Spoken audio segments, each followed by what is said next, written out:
আজ তোমাদের শোনাচ্ছি চন্দননাথের সামন্তবাবুর সুরসাধনা। মুকুন্দপুর গ্রামের এক্কেবারে শেষ সীমায়, যেখানে রাস্তাটা একটা শিমুল গাছের পাশ দিয়ে বেঁকে হরিহরপুরের দিকে চলে গেছে, ওখানেই নিরাপদ সামন্তর বাড়ি। গ্রামের যে কোনো লোকই তাকে চেনে। অচেনা লোক গ্রামে এসে তার বাড়ির খোঁজ করলে হাতটা যতটা সম্ভব লম্বা করে তারা শিমুল গাছটা দেখিয়ে বলে, হুই দিকে। নিরাপদবাবু সজ্জন মানুষ, ছেলেপুলে নেই। গিন্নি এহলোক ত্যাগ করার পর একা একাই থাকেন। চাকরি করতেন, রিটায়ার করেছেন অনেক দিন। গ্রামের আর পাঁচজন চাকরি করা লোকের মতো তারও কিছু জমি জমা ছিল।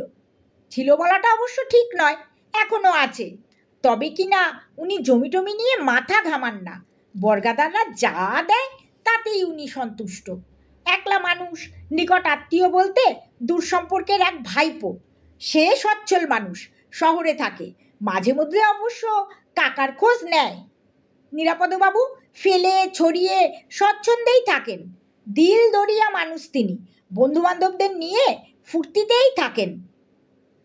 তা অমন মানুষ হলে যা হয়, গ্রাম থেকে একটু দূরে বাড়ি হলেও সন্ধ্যের পর নগেন চৌধুরী, হরিহর সাপুই, ভবেন ভট্টাচার্যী, পুণ্ডরীকাক্ষ মিত্তির, সত্যেন সান্যাল এবং আরও অনেকে এসে তার বাড়িতে জমাটি আসর বসায়।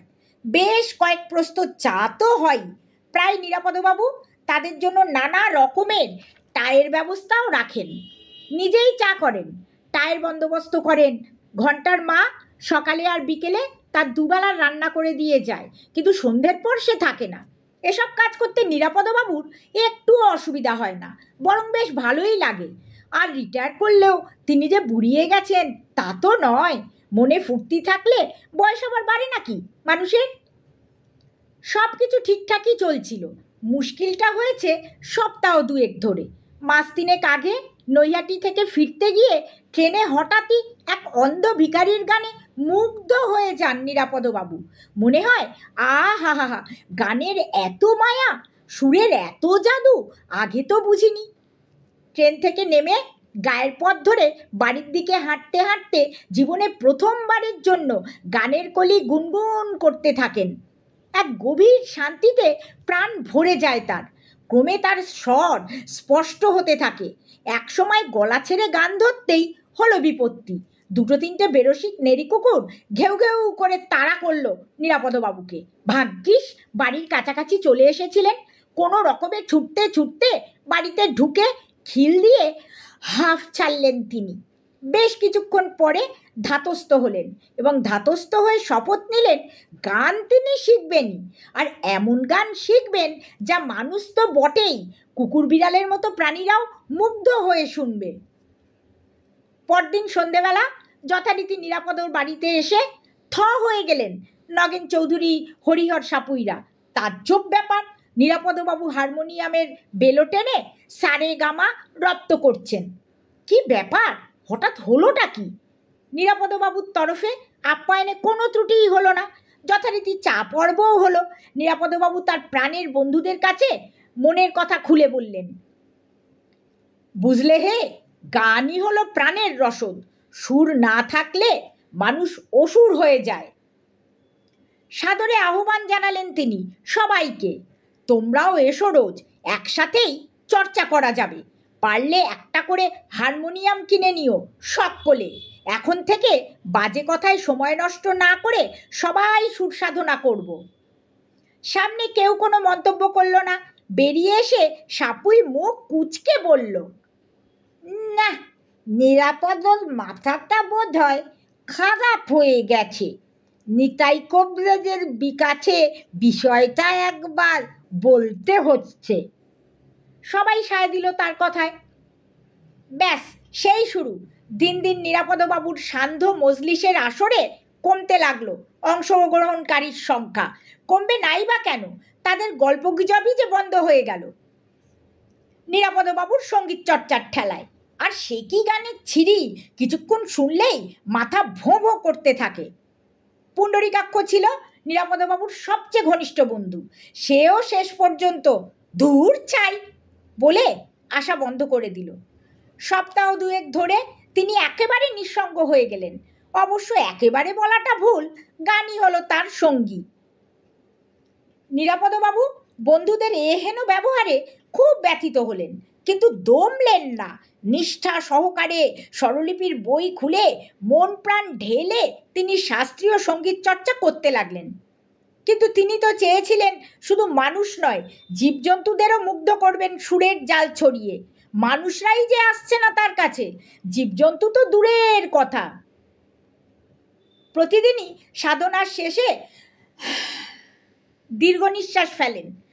মনের কথা বলবেন এমন লোকই বা কোথায়। তা সেদিন সন্ধ্যাতেও সঙ্গীত সাধনায় বসেছিলেন তিনি। বাইরে ঘুটঘুটে কালো রাত, ঝিঝি ডাকছে, যেন সামন্তবাবুর গানেরই সঙ্গত করছে তারা। এক মনে কতক্ষণ গান গেয়ে চলেছিলেন তিনি, তার হিসেব ছিল না। ঘড়ির দিকে নজর করবেন যে সে উপায়ও তো নেই। সুরের সাগরে ডুবতে ডুবতে দু চোখ বুজে আসে তার। যতক্ষণ গান গাইতে থাকেন চোখ দুটি বোজাই থাকে। হঠাৎই খটাং করে একটা আওয়াজ হতেই চোখ খুলে ফেললেন। ভীষণ বিরক্ত হয়েই খুললেন।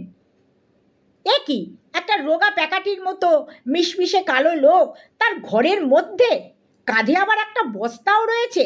কাচুমাচু করে লোকটা এদিক ওদিক চাইছে, যেন পালাতে চাইছে। নিরাপদবাবুর সুর কেটে গেছে, রীতিমতো বেসুরো গলায় হুঙ্কার ছাড়েন, তুই কে, কি চাস? লোকটা ভীষণ গোবেচারার মতো মুখ করে যেন কি উত্তর দেবে খুঁজে পায় না। লাজুক লাজুক মুখ করে বলে, আজ্ঞে আমার নাম নরহরি বাবু, আপনার গান শুনবো বলে ঘরে ঢুকে পড়েছি। মুহূর্তেই সুর ঝরে পড়ে নিরাপদবাবুর গলায়। তার সপ্তক থেকে গলা নেমে আসে মন্দ্র সপ্তকে। বলিস কি রে, তুই গান শুনতে এসেছিস? বস বাবা বস, আরাম করে বস, গান শোন। কি শুনবি বল, ধ্রুপদ না ধামার? এতদিনে একজন শ্রোতা পাওয়ায় বিগলিত হয়ে পড়েন নিরাপদবাবু। মনের আনন্দে গান শুনিয়ে যান। লোকটা জুবুতুবু হয়ে বসে থাকে, জুলজুল করে চাইতে থাকে। কয়েকটা খেয়াল, দু তিনটে রাগ শুনিয়ে থামেন তিনি। এই কদিন যে তিনি কত রাগ চর্চা করেছেন তারই আত্মা নেই। খেয়াল হয় লোকটিকে তো আপ্যায়ন করা হয়নি। ইচ্ছে হয় খাওয়া দাওয়া করিয়ে নরহরিকে সারা রাত রেখে দিতে, একে একে সব রাগ সব গান শোনাতে। সুতরাং স্নেহ ঝরা গলায় বললেন, বাবা নরহরি, কিছু মনে করো না, আজ রাতটা বরং তুমি এখানে থাকো, আমার কাছেই চারটি খেয়ে নাও, তোমাকে প্রাণ ভরে গান শোনাবো আমি। নরহরি বোধহয় একটু ধাতস্থ হয়েছে এতক্ষণে, মাথাটা চুলকে নিয়ে বলে, আজ্ঞে তার আর কি দরকার, তবে বাবু যখন বলছেন। নরহরি বন্ধ দরজার দিকে তাকায়, ভাবে সে যে জানলা দিয়ে ঢুকেছে, রান্নাঘরের বাসনপত্রগুলো প্রায় সবই যে তার ঝোলায়, এটা বাবু বুঝে ফেলার আগেই সটকাতে হবে। বাবুর দেওয়া খাবারটা সে যে খেতে পারবে না, এটা ভেবে একটু দুঃখ যে হয় না তাও নয়। আরে বসো বসো নরহরি, 2 মিনিটের মধ্যেই আমি সব জোগাড় যন্ত্র করে আনছি। বলতে বলতে রান্নাঘরের দিকে পা বাড়ান তিনি। রান্নাঘরে ঢুকে ঢাকনা খুলে ভাতের হাঁড়ি দেখেন, বাটিতে রাখা তরকারি দেখে নেন, মনে মনে খুশিই হন। যথেষ্ট, দুজনের ভালোভাবেই হয়ে যাবে। কিন্তু সমস্যাটা দেখা যায় এরপর। ভাত বাড়তে গিয়ে তিনি একটা থালাও খুঁজে পান না। থালা তো দূরের কথা, একটা চামচও চোখে পড়ে না তার। খুঁজতে থাকেন আতি পাতি করে, কোথায় যে রেখেছে।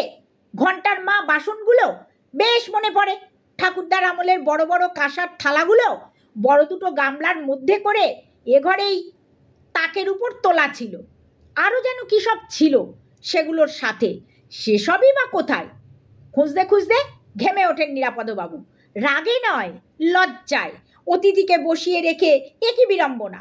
ছি ছি ছি ছি ছি, কি বলবেন এখন নরহরিকে, বেচারাকে বসিয়ে রেখে? কি বলবেন তা মাথায় আসে না। তবু রান্নাঘর থেকে বৈঠকখানার ঘরে বেরিয়ে আসেন তিনি। এসেই অবাক হয়ে যান, এ কি, ঘরে যে কেউ নেই, কোথায় গেল নরহরি? দরজাটা হাট করে খোলা। নিরাপদবাবু দরজা দিয়ে বেরিয়ে ডাকতে থাকেন, নরহরি, নরহরি, কোথায় গেলে হে? বাইরে ঘুটঘুটে অন্ধকার। নিরাপদবাবুর গান থেমে গেলেও ঝিঝি পোকারা থামেনি, তাদের গান তখনও চলছে। সেই গানের তালে তালে পা ফেলে কাঁধে বাসনের বস্তা নিয়ে নরহরি তখন আধার ঠেলে দৌড়াচ্ছে।